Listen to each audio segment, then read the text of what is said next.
Hello, welcome back to that 90s Premier League podcast. Jonesy, we are on episode 5, mate. Hello to you. How are you doing? What season, though? Still season 1? It seems like I know. forever. Season 1, yeah. I mean, we're having so much fun. It feels like we've done about 50 of these, doesn't we? It is so much fun, to be honest. Yeah, we're having a great time. It's good to be back, and it's also good to be back to domestic football, right? Because we've brushed aside internationals. We're back to Premier League or ish, FA Cup week.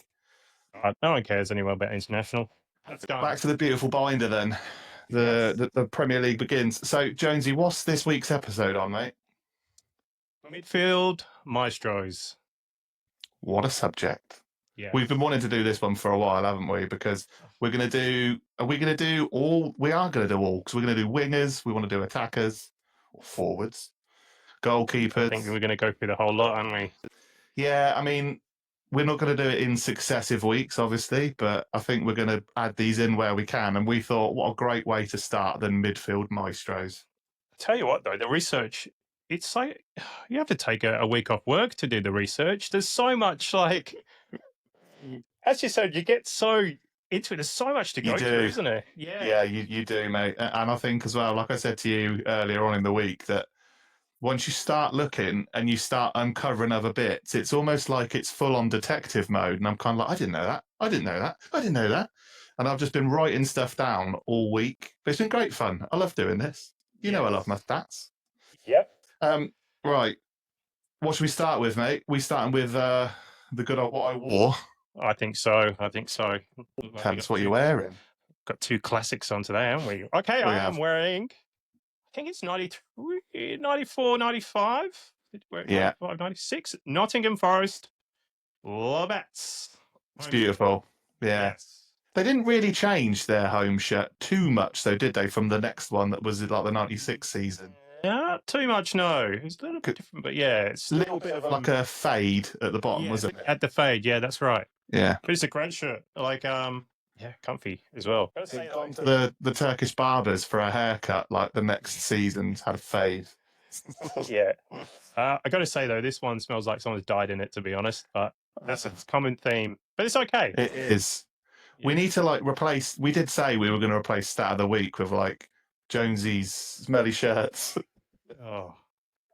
Although it comes with the territory, though, mate, right? If you're going to go 30 years old for a football shirt, there's got to be some stank. Yeah. It is. And it's a great shirt. I love this one. Yeah, I mean, who are we talking? Is that Pierce? Pierce. Yeah, we've got Pierce, Colin Moore, Brian Roy, Lars Bohinen, Steve Starr, Chettle, Colin Cooper. They had a great team. Do you know, one of my favourite memories of that kit would have been Ian Wone. Because I remember watching a game at the Forest ground on telly and it was snowing and they had the orange Premier League ball. And Ian, I think it might have been against Tottenham, but Ian Wone chipped the goalkeeper from, it must have been like 20 yards. But it was a beautiful chip. And I can remember I always used to recreate that whenever I used to play balloon football in the hallway. It was always the Ian Wone chip. But that's a great shirt. Yeah. I am wearing, so the Newcastle 97-99 home shirt. So the classic Adidas template, centralised badge, Newcastle brown ale, stripes on the sleeve. Alessandro Pistone, John Dale Thomason. I'm mentioning all the classics. That's the one with is it they got the big star on the back? Is that the the badge kind of thing, isn't it? Yeah. That's a cracker, that one. Would you have said this is kind of like the beginning of Newcastle not competing for the Premier League when their shirt changed? Because wasn't this like the kind of end of Keegan and then Dalglish come in? I was going to say, it reminds me of John Barnes, Ian Rush. Yeah, see? The old boys. On paper, their team was class, wasn't it? I mean, they still... Yeah. Was this would have been the Champions League shirt they played against Barcelona, right? Yes, I think so. Yeah, so I think we've got good memories. Okay, well, that's all right then. Yeah, I think it's still highly regarded by the Toon fans, isn't it? I would say so. And from that era is highly regarded. You can see about like the re-release and or the Adidas releases, you know, the whole city went mad, didn't it? What I have noticed, Jonesy, between you and I every week is we complement each other very well with the shirts we wear, because we've done Aston Villa and Leicester. And when you look at the split screen, for those of you that are watching YouTube, it's just very aesthetically pleasing to see, isn't it? We don't just blend in, we stand out, mate. We take a lot of time. I mean, the message is, what are you wearing? I mean, yeah, it's yeah. Stop sending them so early in the morning, mate. Yeah. Sorry, mate, but it gets hard. What are you wearing? It gets challenging, doesn't it? Like, Yeah, because there's so much, and you kind of want to stay on theme as well. You don't want to kind of go off track. But I was gonna say, one day, you and I, if we wear a shirt that goes outside of the 90s, that could be end of podcast. Yeah, sorry guys. We've got to be careful. Yeah. We were doing some research today, weren't we? And we received a goal that was scored by Jan Mulby, but it was 1985. Sorry, Al Shaw, we can't use it. Yeah, 1985. Great goal, though, right? Yeah, what a cracker. Yeah, absolutely. Right. Here we go. Where are we going now, my friend? Stats of the week. I particularly love this stat this week. I think I've done myself proud, and I hope to shock you to the very core. Bring it on, bring it on. Does the name Istvan Kozma mean anything to you, Jonesy? No, it doesn't. No. Okay, that's even better. Brilliant.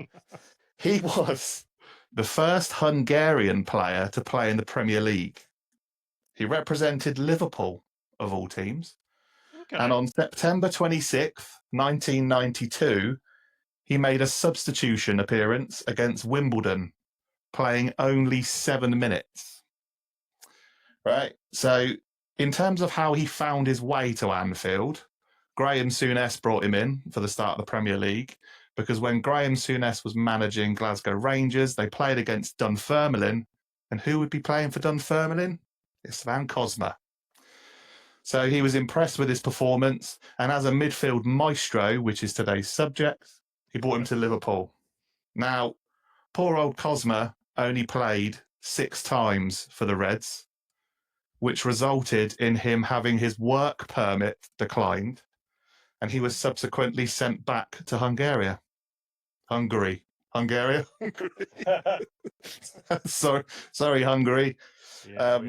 Yeah, so he didn't play enough for Liverpool, but he was sent home. Oh, yeah, see you later. But like being brought in by Graham Souness because he liked you against Rangers for Dunfermline. So in my mind, if I was Kozma, I'd feel pretty wanted, right? Yeah, absolutely. To then only make 6 appearances, is it literally like Souness going, oh, maybe he wasn't what he thought he was? Yeah, not sure about this one. And then just sent home. There you go. There you go. Well, that's stat of the week. Istvan Kozma. You can have There we that go. one. Thanks. I enjoyed that one. Yeah, you're welcome. Cool. You're very welcome. All right. Well, What's usually next? we do mailback memories, but I've substituted mailback memories this week. So we're going to try something else. I'm bringing back. Do you remember Hold the Back Page? The 90s? Yeah, it was a bunch of journalists who look very angry. Sat in a dark room around a round table. Yeah. It did look like a kind of a backstreet poker game at times, didn't it? It did, yeah. Then it was a few years later replaced by Jimmy Hill's Sunday Supplement, where they were sat in Jimmy Hill's kitchen, but it wasn't Jimmy Hill's kitchen. Yeah. Yeah. All right. So, going into it, I'm bringing it back. Do you know what really used to annoy me about the Sunday Supplement, just before you start, is the fact that they always used to have like croissants and stuff on the table that were never eaten. No one ever touched the food. I was like, have your rant and then have a pan au chocolat and then leave it alone.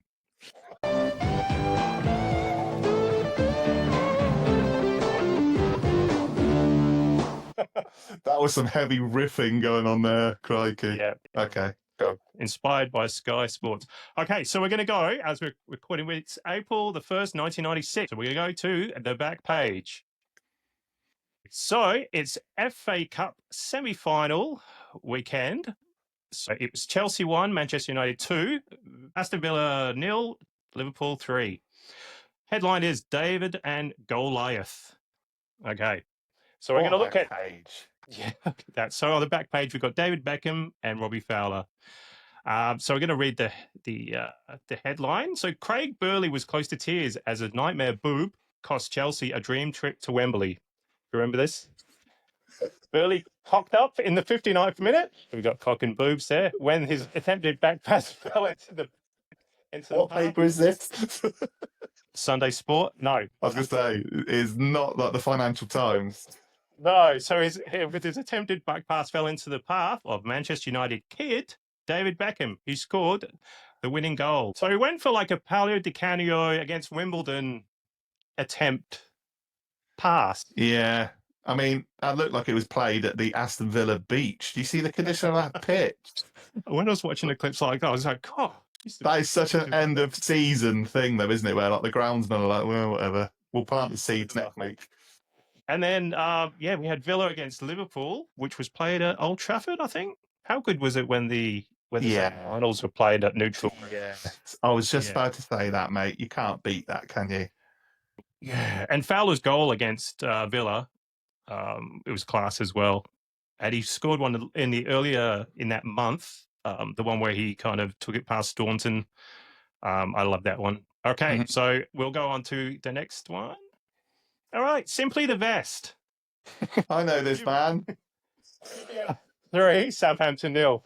So Daniel Dicchio whips off his shirt and shows his manly vest. After scoring one of 3 goals, QPR hammered past Southampton. So there you go. He could be like mistaken for Berbatov's father, couldn't he, Danny Dicchio? Well, there he could. Yeah. So what He looks very Berbatov. He does actually, yeah. So what I found out about this game, so Matt Letizia was suspended, and Southampton hadn't won a league game without him in 4 years. Wow. And also Rufus Brevett scored his first goal in 88 appearances. What do you know? Again, these names, right? Danny Dicchio, Rufus Brevett, Premier League household names, aren't they? They are. All right. Like Danny Dicchio played for Man City as well, didn't he? I think so, yeah. He went around a bit, didn't he? Brevett must have played for... He was Les Ferdinand's replacement, wasn't he? Danny Dicchio. Wow, yeah. All right, and then we'll go to the next one. L of a start. Hell of a start. Elvis start. Blackburn 0, Everton 3. Gary Flitcroft just took 3 minutes to wreck his debut and bring out the old demons in Duncan Ferguson. Flitcroft's flying elbow smashed into Tony Grant's face, deserved instant dismissal, and only the swift intervention of a posse of other players prevented Fergie from seeing red. The reformed Ferguson has behaved like an angel since his release from jail in November. Oh, wow. They've really laid into Dunk there, haven't they? Yeah. And this was after 3 minutes as well. So then you think Ferguson as well gets booked after 3 minutes and they leave him on the whole game. Yeah, I mean, now you're seeing a lot of managers doing that kind of tactical kind of sub, aren't you? Yeah. And do you know what, actually? With Ferguson's track record, that must have been Joe Royal, so it must have been a bit squeaky bum at the time. Yeah. Oh, okay. Yeah. Also, we're going to go to the front page as well. Go on. Give me a replay. Soccer crazy film star Sean Bean isn't begging his wife to give their troubled marriage another chance. The screen hunk doesn't look hunky in that photo, does he? Has pledged to cut back on his football watching and drinking with pals. There you go. He's a Sheffield United fan, so I mean, I like Ned Stark, but you know, draw the line at his choice of club. I'll just add a Blades fan to the story as well. So that cheers, Benji. Hold the 90s back page. I absolutely love that. That can come back again, mate. That was lovely. I had fun putting that together, going through old papers. Excellent. So I think we're going to move on to a midfield maestros. Yeah. Okay. Right. So, how do you want to start, mate? Because my book, my clipboard, my folder, my world is full. Yeah. How many pages you got there? Well, this is a big binder, but I mean, I write a lot. So when it comes to research, I mean, I've got forgotten midfielders. So should we start with forgotten midfielders before maestros? I would love to see what you've got and see what I've got as well. Okay. I'll mention a couple of names, then you can mention a couple of names. See if we meet in the middle. Yeah? Yes. Eric Tinkler. Oh, okay. Played for Barnsley. Yeah. Yeah.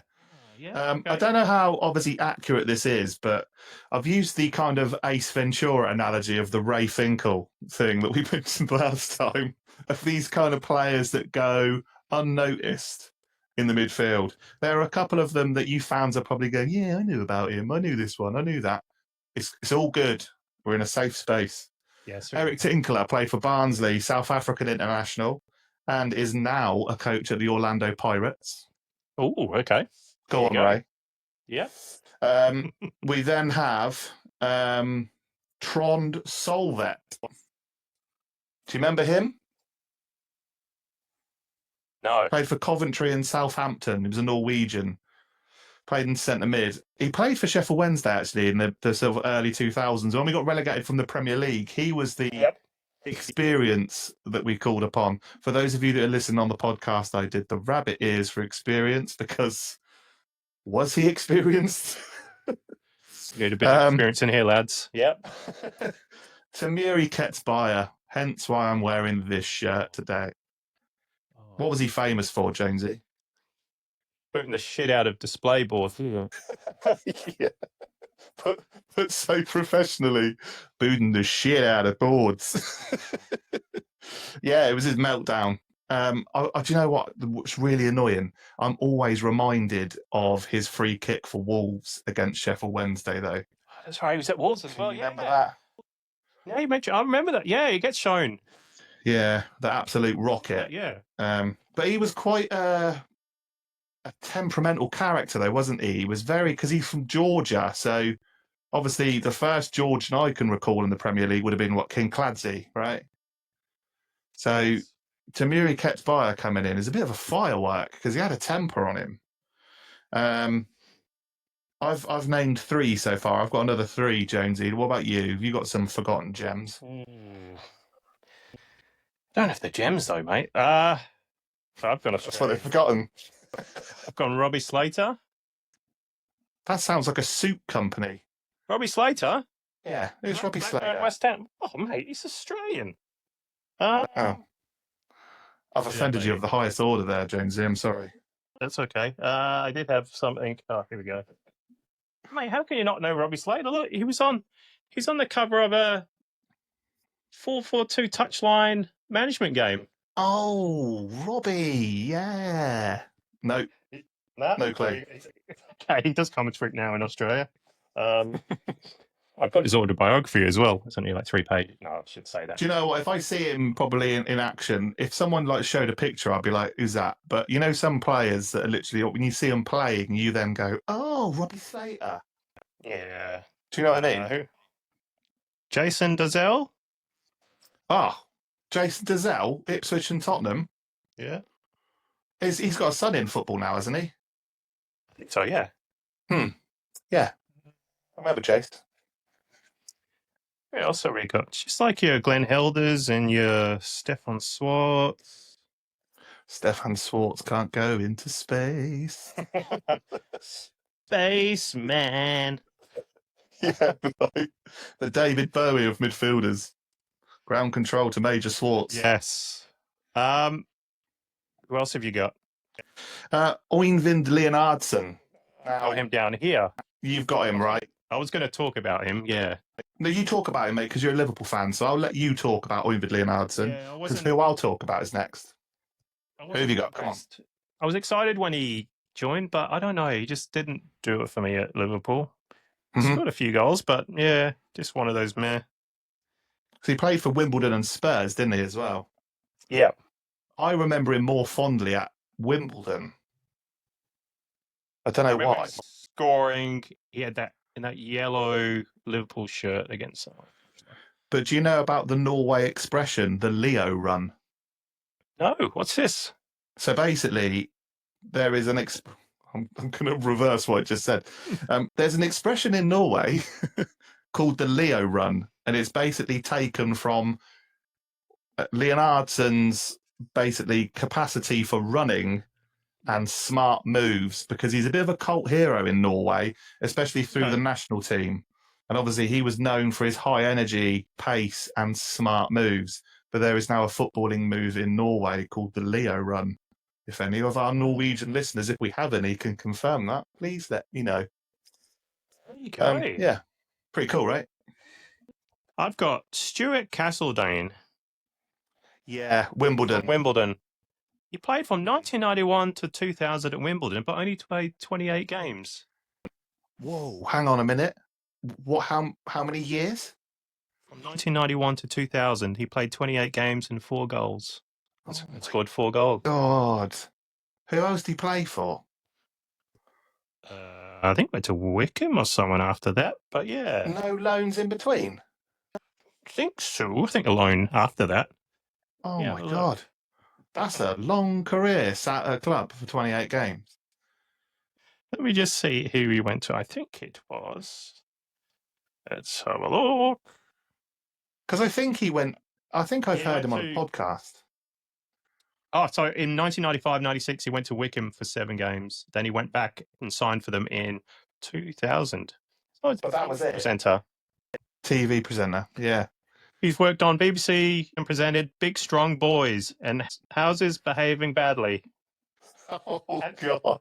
And has worked as a model for Top Man and had a role as an actor in the Pink Panther. He had a better career outside of football. I was going to say, I used to love Top Man back in the day. Jeez, there you go. So 28 games, 4 goals from 1991 to 2000 for Wimbledon. So he was like the early day Dion Dublin working on the property programs then. Cool. Okay. Oh, there you go. I have Orlando Trustful. Do you remember him at Sheffield Wednesday? Wednesday, yes. Orlando Trustful sounds a little bit like an American bank, doesn't it? Was he Dutch? He was Dutch, yeah. He made 19 appearances for Wednesday in the season 96 to 97. Now, his fun fact is he has a wife who is a model and also works on Dutch TV as a presenter, and her name is Quinty.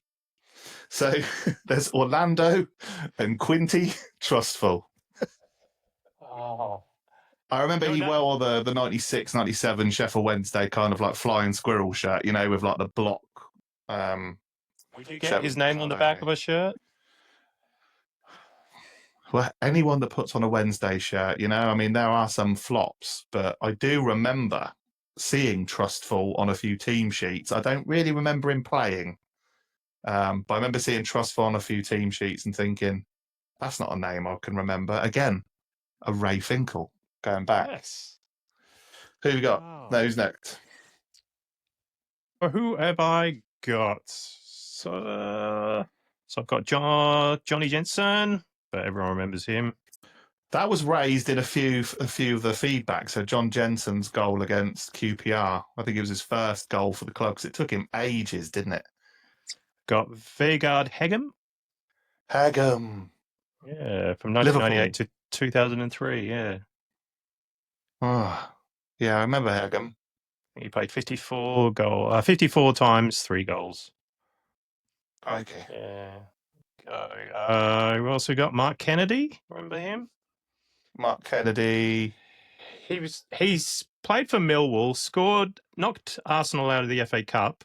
Yeah. He's from Republic of Ireland, and Liverpool signed him. And yeah. And he played for Wolves, didn't he, Mark Kennedy? Yeah. I think he's probably more remembered for Wolves than Liverpool because they did. I remember him in the Doritos kit. Actually, I now know who you mean because there's quite a few Kennedys in football, isn't there? Yeah. Oh, that's quite a good one. My final one is Danny Sonner. Do you remember Danny Sonner? With Sonner? Who did he play for? Sheffield Wednesday and Northern Ireland. Is this just a Wednesday? You just pulled No, because I did my research, right? And he played for Sheffield Wednesday, did 53 appearances. He was also at Ipswich before that. And he then went to Birmingham after Sheffield Wednesday. Okay. I think he did about 13, 14 appearances for Northern Ireland. But he played for Sheffield Wednesday, I think it was kind of the 98, 99 season. Yeah. Yeah, a bit of a unit in the centre mid. But again, he was another player that when I looked through team sheets, I kind of thought, Danny Sonner, do I remember Sonner? Because I was always used to like the Pembridges, the Hydes, the who else would have been a midfield at that time?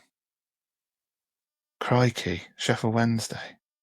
Peter Rudy, players like that. Oh, yeah. So Danny Sonner was, in my mind, a forgotten midfielder. Danny, if you're listening, you're not forgotten. Any disappointments? I mean, I remember when Man United signed Jordi Cruyff.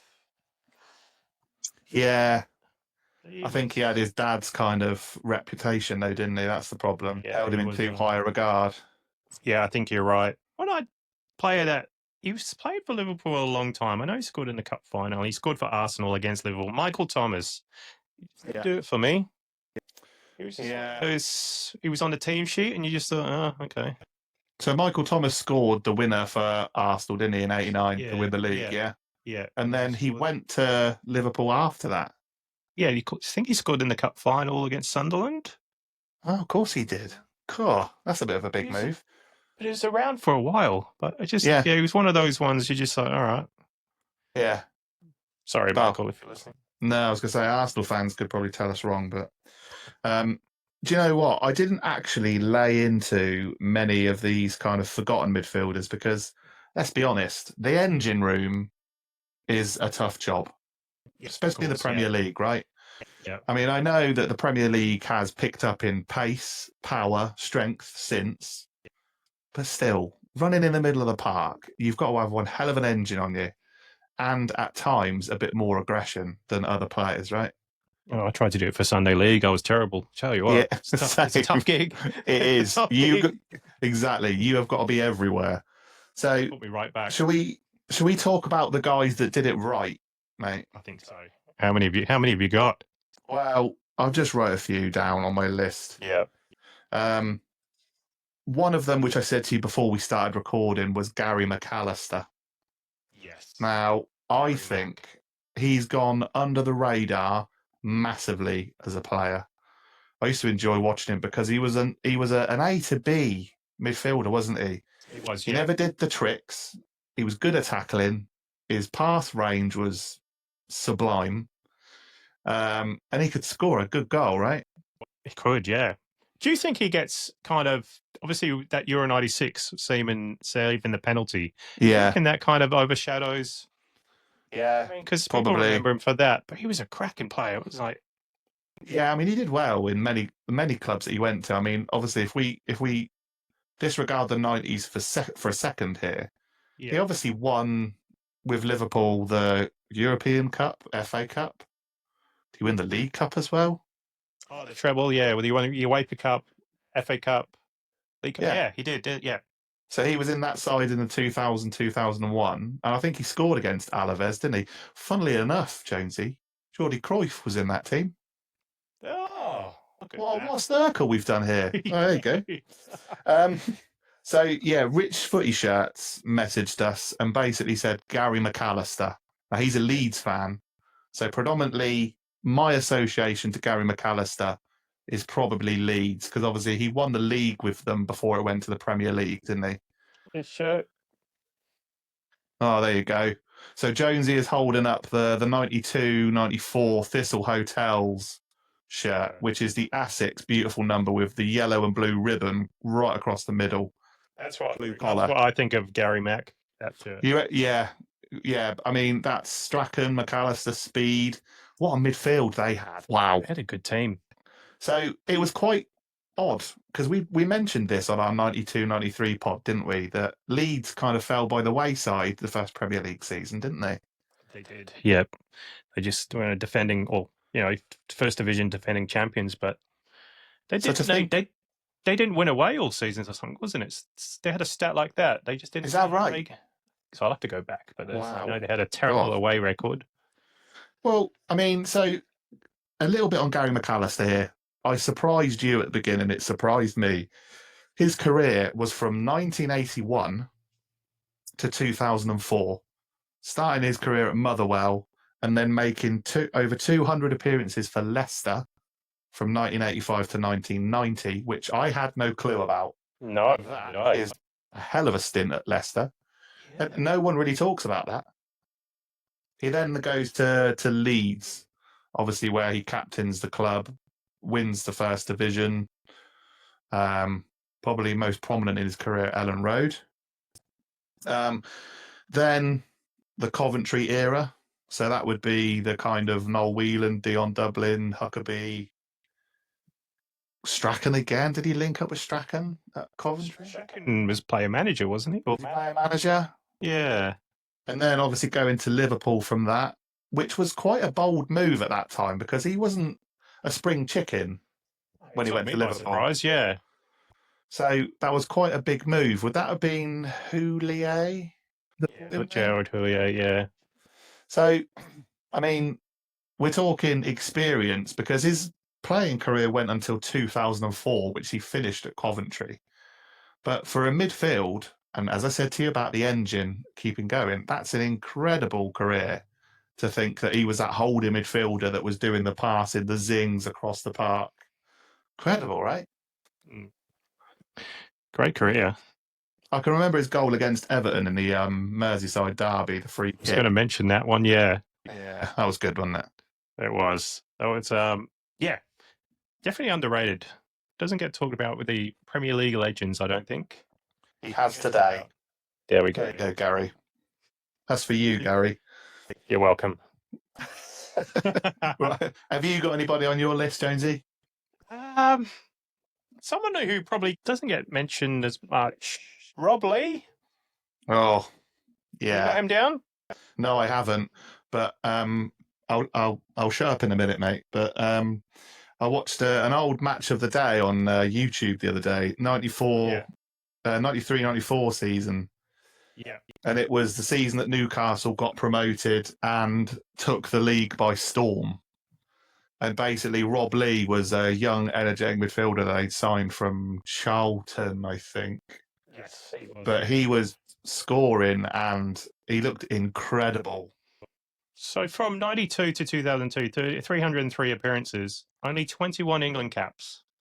Yeah. But again, you look at we spoke about this last week, didn't we, on the international episode? The pool of midfielders they had. At that point, you had what? Ince, Scholes, Beckham. You know, I mean, there was loads more, but they had a wealth of midfielders, didn't they? And he got Player of the Month in 1994 and November 1995. So Player of the Month only started on the 1994-95 season. So he was the second player to get Player of the Month. Ever. So that's to start. Yeah, so right. Jurgen Klinsmann was the first Player of the Month. Jonesy, have you just delivered a stat of the week there? We'll cut this bit out and then we'll just...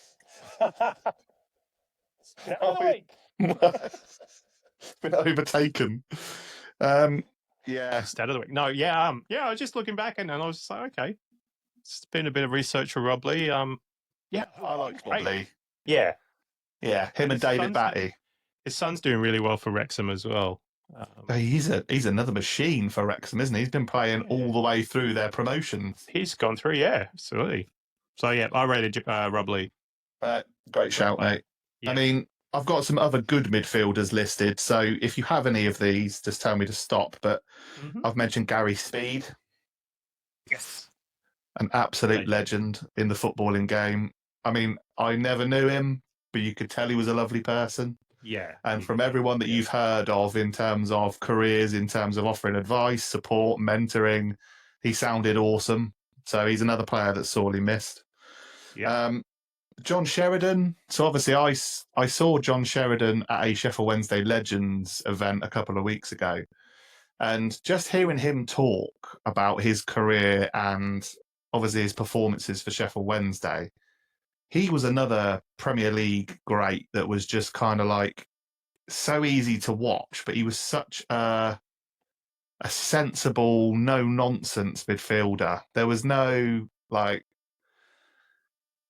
drag backs or step overs. He was just a kind of hard tackle, get the ball out to play, and just had the energy, and he would run all the time. So him and kind of Carlton Palmer were a great partnership in centre mid. Well, that's another one, isn't it? Yeah, Carlton Palmer was on my list. Yeah. Do you want to talk to me about any more, Jonesy, you've got? I've got Paul Ince. Yeah. Yeah, the governor. Yeah, so him and Roy Keane as well. I mean, they featured a lot in the PFA team of the season. I think Ince was for Man United, I mean, he came back and went for Liverpool. I don't think, I don't think he took the world by storm at Liverpool. Bit of a bold move though for a Man United Yeah, great, isn't it? absolutely, yeah. But I remember when he left and went to Inter. I mean, far out, first game of the season, Football Italia. Yeah, I was looking. 1995 he moved, didn't he? I was pretty excited for. I think then when any player went overseas, you were excited to see, how they were going to go. But he was great for Man United. I mean, I'm a Liverpool fan, but I rated Paul Ince. But that didn't keep him out of the England squad going to Inter, did it? I mean, he still made the Euro '96, didn't he? Yeah.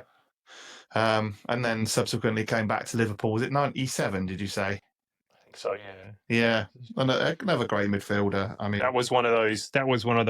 Club call teletext headlines. Ince to Liverpool. question. Gotta run the phone box.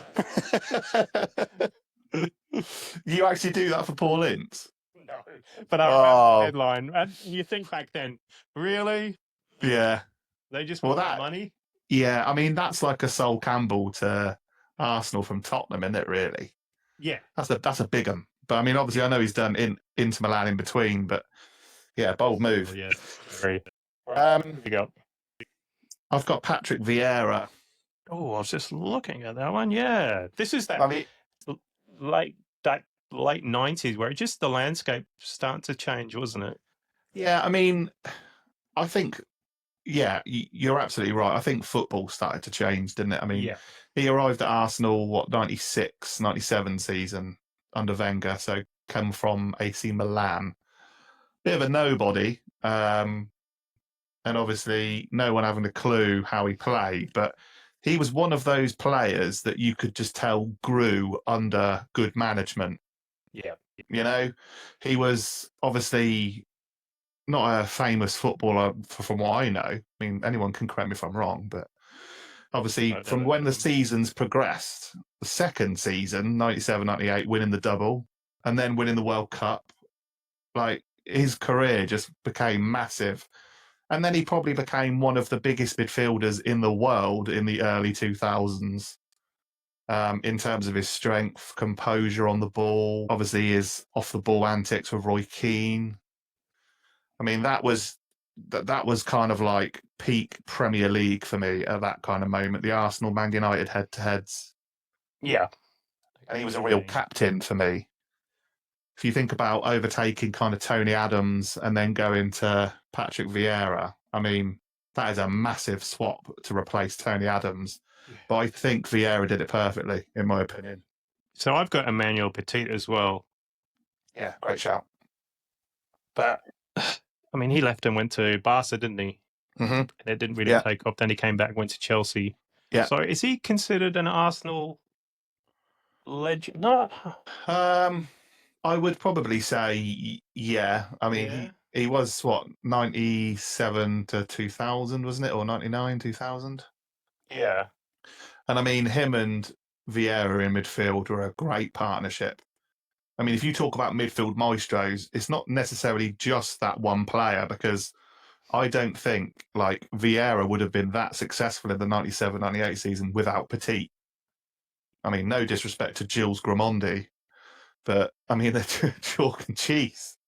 So, I mean, you've got to have a good midfield partner to be successful, haven't you? Because you do. You've got Paul Ince doing all the running, the governor, but you've got to have a Roy Keane that gets stuck in, or a Brian Robson. I mean, we talk about like the 90s of football. I mean, we're also talking about midfield maestros coming to an end in the early 90s. So Brian Robson obviously didn't go on too much longer after 94, did he? You know what? I was looking at Brian Robson before, right? His career stats. I didn't know. So I thought he finished up in 94, 95. But he played 2 games in the Premier League for Middlesbrough in 95, 96, then one in 96, 97. No. I thought he was done when they were at Division 1, 95. I thought he played 22 games. I didn't realise he played through the 95. Yeah, so he was still player manager up until 97. Oh, right. Wow. Yeah. Okay, that's massive. Go. You've mentioned John Barnes. We've mentioned Carlton Palmer. We haven't mentioned Roy Keane. Oh, no. Your opinions on Roy Keane, mate? Yeah, he was a leader, isn't he? I think the art of the leader, because we both said we want to do a feature on captains, don't we, at some point? And I Yes, think we do. Roy Keane epitomises the word captain for me. I used to love the fact that it was a no-nonsense midfielder in terms of standing in the tunnel, looking straight forward, no handshakes, no hugs. There was that classic clip of him, wasn't there, at the San Siro, where Ronaldo and Simeone are like doing up their socks or whatever they're doing, and they're shaking hands at the beginning. He doesn't wait. He just goes straight past them. And they're like, what? I love it. I love it. He's so cool. But his performances were incredible. He's someone who we definitely feature on the captain's episode. Yeah, unbelievable. What do you ever think of Nicky Butt? Yeah, I mean, again, highly regarded at Man United, wasn't he, in terms of his performances? And he came in, he was a class of 92 midfielder, He was, yep.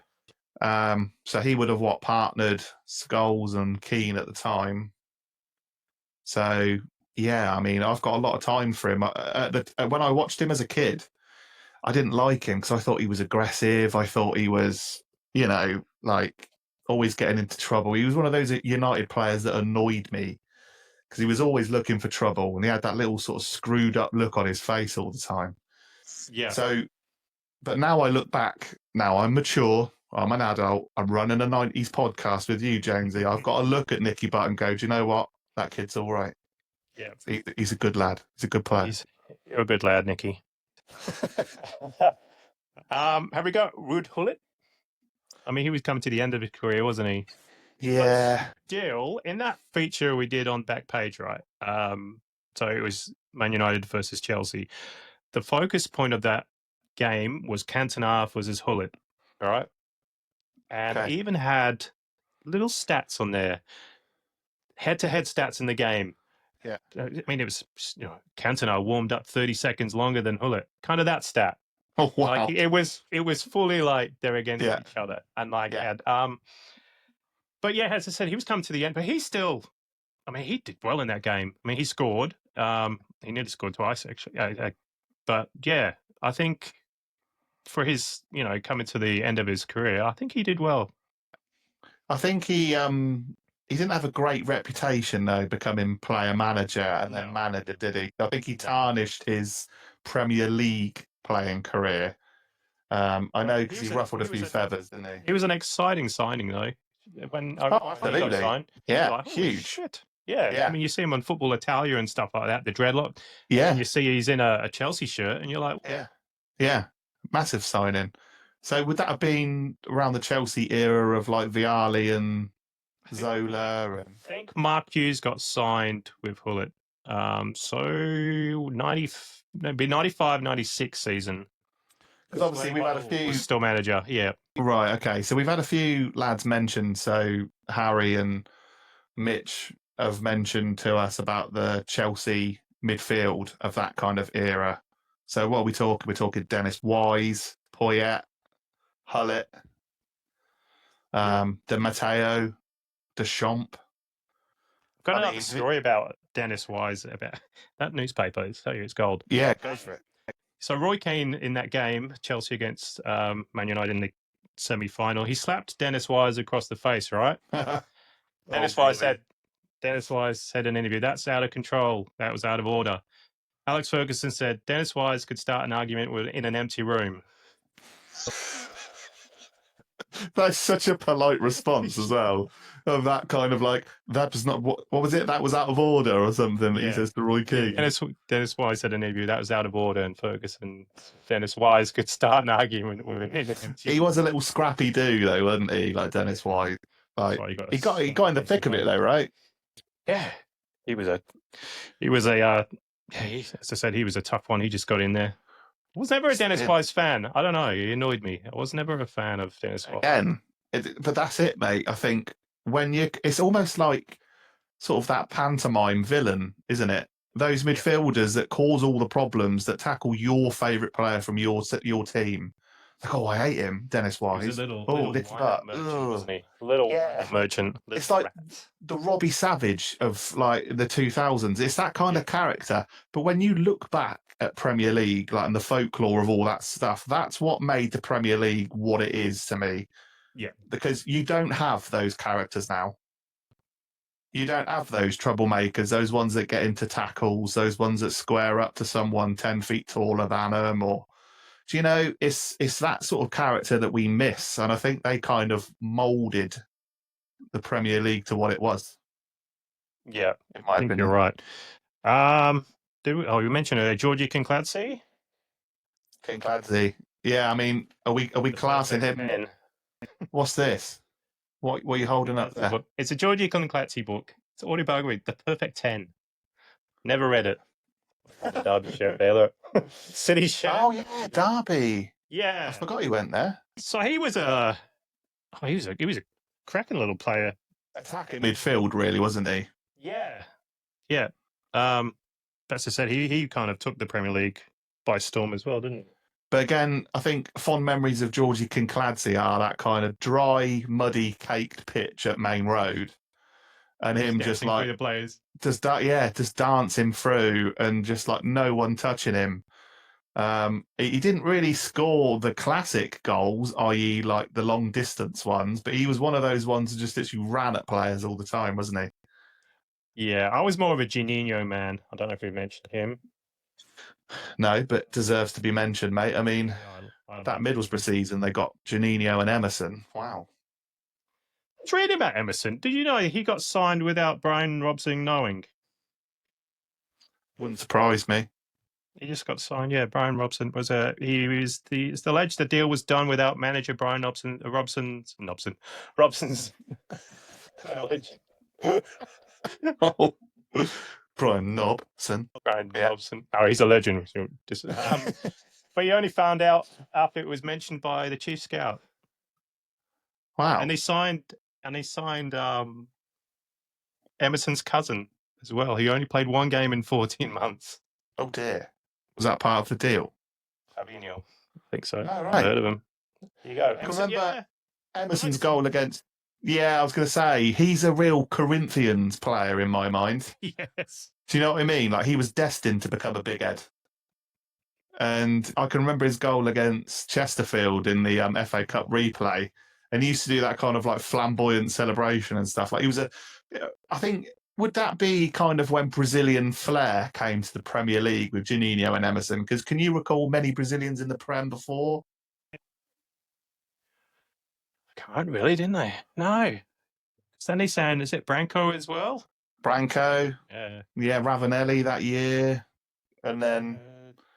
It was just a foreign legion. I can't remember. Was Juninho? I'm sure there might have been more Brazilians before that, but not very well known. I don't know. Was Juninho signed after our elusive Alumbro Cup? Yes. So, I mean, what another beautiful segue into this podcast. Umbro Cup last week. Juninho in the Prem. I love Juninho. Yeah. What do you like about him, though, Jonesy? Tell me. Come on. Just his flair. I think it was a goal against Man United he scored, and he just like ripped through them. Yeah, he was just different, wasn't he? Yeah. Yeah, he had for a small player, he had bundles of energy, and he could take a hell of a free kick, couldn't he? Yeah, and as you meant, a small player. You know, there's not many of them around the Premier League. Then you know, you had big players, big centre halves, just getting smashed around. But you think about, because his introduction to the Premier League that was Liverpool, wasn't it, in the 3-3 draw at the Riverside? Was that one? Or was that the other season? Ravanelli, that was Ravanelli's, wasn't it? I think he was there. Ravanelli's hat-trick, wasn't it? Yeah. Jeez, I remember seeing that on teletext. Because that was the cream Liverpool kit, wasn't it? Or the Ecru colour, as they call it. Yeah. But that was a hell of a game. I remember seeing that one. Robbie Fowler. When we get onto strikers, yeah, that's going to be a good episode. We've got that covered. We've got that covered. Joel for you, Jonesy. Ooh, bring it on. So I mentioned Attilio Lombardo to you. Yes. Now, this guy cannot go under the radar because obviously I can remember as a kid watching the Arsenal VHSs and Arsenal played a pre-season. Was it a trophy or a friendly? It might have been the Intertoto Cup against Sampdoria, and it was in at Sampdoria's ground, and Arsenal wore the bruised banana kit. And I can remember Vialli doing the scissor kick goal and Lombardo playing. And I thought, because I always was under the impression he looked about 60 when he played. Yes. Because the poor guy had no hair on top. He had no lid. But I mean, in terms of his playing ability, his career stats, he was incredible. So he played for Sampdoria from 1989 to 1995. And obviously had stints at Juventus, played under good old Sven in Lazio. Obviously a regular feature in the Italian side. But obviously went to Crystal Palace. Of all clubs. One of those ones Crystal that Palace. watch on Football Italia, and you're like, yeah. Oh, he's good. And He used to have like the lottos with the massive tongues, didn't he? Yeah. And yeah, Crystal Palace, that took me by surprise, that one, because that was we've been looking at Shoot magazine or something. He's there in the kit, and you're like, what's going on here? Like, yeah, so that kit, first of all, the TDK kind of kit, like that was the same kit as Bayern Munich, wasn't it? Yes. That's beautiful, wasn't it? I like that kit, yeah. I'd love to get the that hoop kit socks as well. Oh. Yeah. Even the away kit they had, the yellow and the blue one. That's yeah. But he had a good start. Was it against Everton, his first game? Yeah. He scored, didn't he? Yeah. Yeah. Against my mate Nev. Your mate Nev, Big Nev. Big Nev. He's had a few interesting nicknames throughout his career. So he was known as the Ostrich at one point. I can see that. Yeah. And Popeye. Oh, okay. But he was also known at Crystal Palace as the Bald Eagle, which I thought is brilliant. Do you know he was actually placed into Crystal Palace's centenary team, their best 11? And what? He was there for like 2 years? Yeah, 97 to 99, and he's in their squad. That just goes to show what impact this guy had at the club.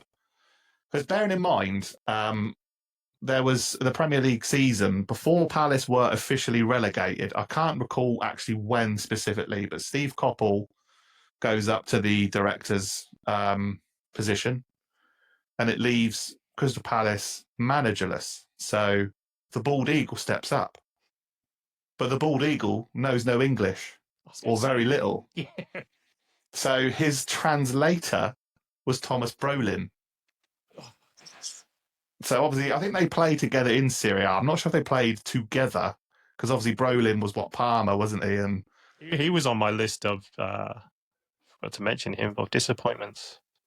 Didn't he start a Hoover company or something? Brolin in Sweden. I think he does. Good for Sweden. He was. Stuff. And he went to Leeds, and you just say, what's going on? Yeah. Yeah. I mean, so he ends up translating for Lombardo. So, yeah, obviously sad times for Crystal Palace getting relegated from the Premier League. Popeye stays on. He represents Crystal Palace for some time in the nationwide Division 1. But obviously financial stress hits Crystal Palace. They have to wave goodbye to the Ostrich and send him on a flight to Rome, where he joins Lazio under Sven-Goran Eriksson.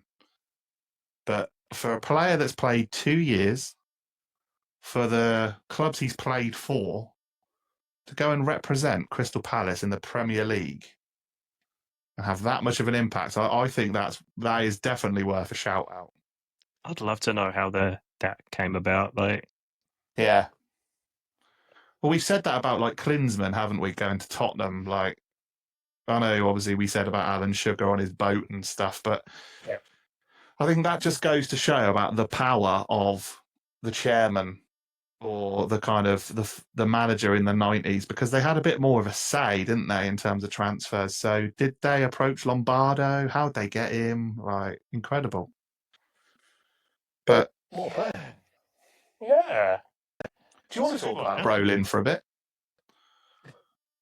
I mean, I remember Brolin. Didn't he score against England in the 92 He was in Euro 92. He was Euro 92, wasn't he? Yeah, he was class, and he went to Leeds, and I don't know what happened. Found the Yorkshire pudding, probably. I think he went a little bit tubby. I mean, I'm not going to criticise. I'm no specimen myself, but I mean, same here as well. But when it comes to picturing him in that Thistle Hotel kit, oof, that was tight. Yes. Yeah. And I've just got some honourable mentions as well. You've got Ian Taylor. This is probably. I loved Ian Taylor. Yeah, I liked Ian Taylor as well. Yeah, played for Wednesday for a bit, but he was Aston Villa, wasn't he, through and through?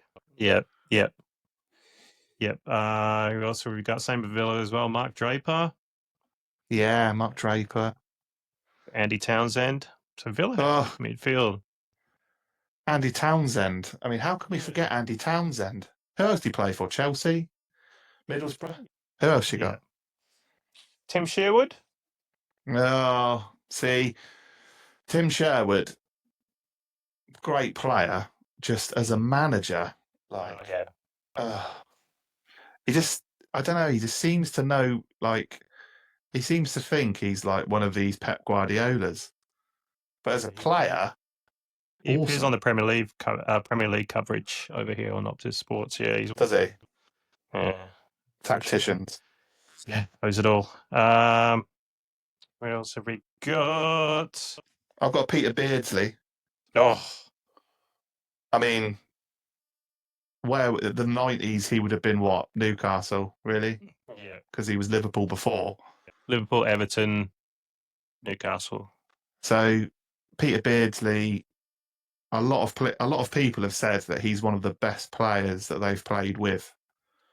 And I think 95-96 season, he was Newcastle's probably best player alongside like the likes of Ginola and Asprilla and like what a player to have at your club.